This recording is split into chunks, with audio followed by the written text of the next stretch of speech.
Hello friends, जय श्री कृष्ण, राधे राधे। तो क्या आपको पता है भगवान श्री कृष्ण की शादी राधा के साथ क्यों नहीं हुई? तो आज इस वीडियो में हम पूरी जानकारी आपको देंगे कि भगवान श्री कृष्ण का शादी राधा के साथ क्यों नहीं हुआ। राधा और कृष्ण का प्रेम भारतीय संस्कृति और भक्ति परंपरा का सबसे सुंदर, दिव्य और रहस्यमय अध्याय है।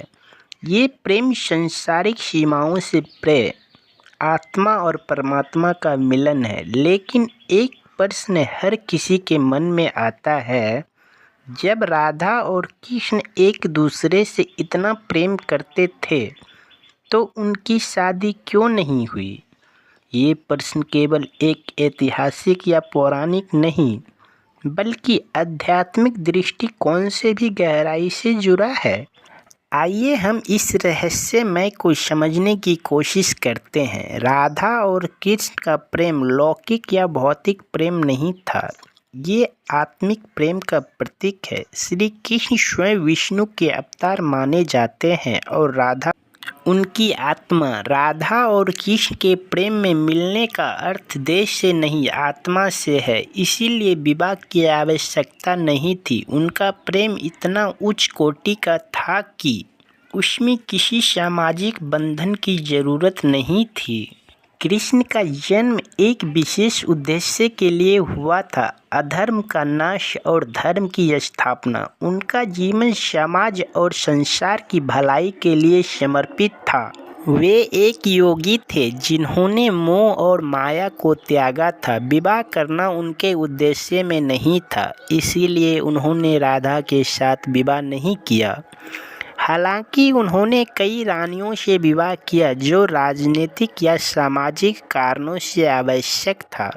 कुछ पुराणों और भक्ति काव्य में राधा का उल्लेख व्यक्ति के रूप में नहीं, बल्कि भक्ति के चरम अवस्था के रूप में किया गया है। राधा वो भावना है जो अपने आराध्य कृष्ण में पूरी तरह लीन हो जाती है। विवाह एक सामाजिक संस्था है, जबकि राधा का प्रेम समाज से परे है। वे भक्ति की चरम सीमा है, जहाँ प्रेम केवल समर्पण है। विवाह एक सामाजिक अनुबंधन है, जबकि राधा कृष्ण का प्रेम अलौकिक था। उनका प्रेम किसी बंधन में नहीं बंधा था, वो प्रेम था जिसमें अधिकार की भावना नहीं, केवल समर्पण था। राधा ने कभी कृष्ण से मांग नहीं की, उन्होंने केवल दिया अपना प्रेम, अपनी आत्मा, अपना समर्पण।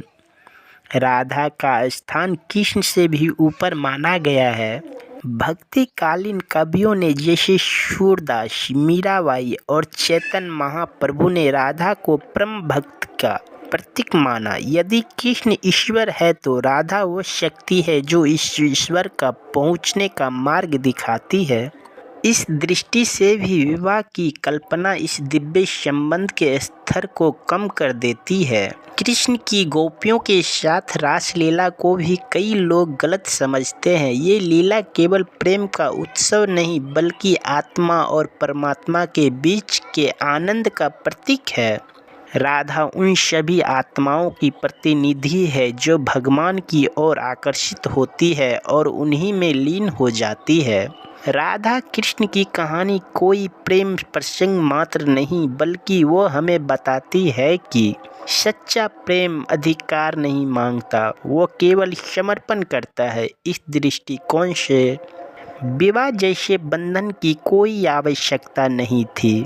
राधा और कृष्ण का प्रेम सांसारिक नहीं, अपितु आत्मिक और दिव्य था। उनका संबंध हमें ये सिखाता है कि प्रेम केवल देह का नहीं होता, वो आत्मा का भी हो सकता है। विवाह एक सामाजिक व्यवस्था है, परंतु राधा कृष्ण का प्रेम उस व्यवस्था से ऊपर है। ये प्रेम त्याग, समर्पण और भक्ति का सर्वोच्च उदाहरण है। इसीलिए राधा की शादी कृष्ण से नहीं हुई, क्योंकि वो प्रेम एक विवाह से कई अधिक महान था। हेलो फ्रेंड्स, तो आज का वीडियो आप लोगों को अच्छा लगा हो तो हमारे वीडियो को लाइक, कमेंट, शेयर जरूर कीजिए। अगर आप हमारे चैनल पे पहली बार आए हैं तो हमारे चैनल को सब्सक्राइब करें, बेल आइकन को ज़रूर दबाएं, ताकि ऐसा वीडियो सबसे पहले आपको नोटिफिकेशन में मिल जाए। जय श्री कृष्णा, राधे राधे।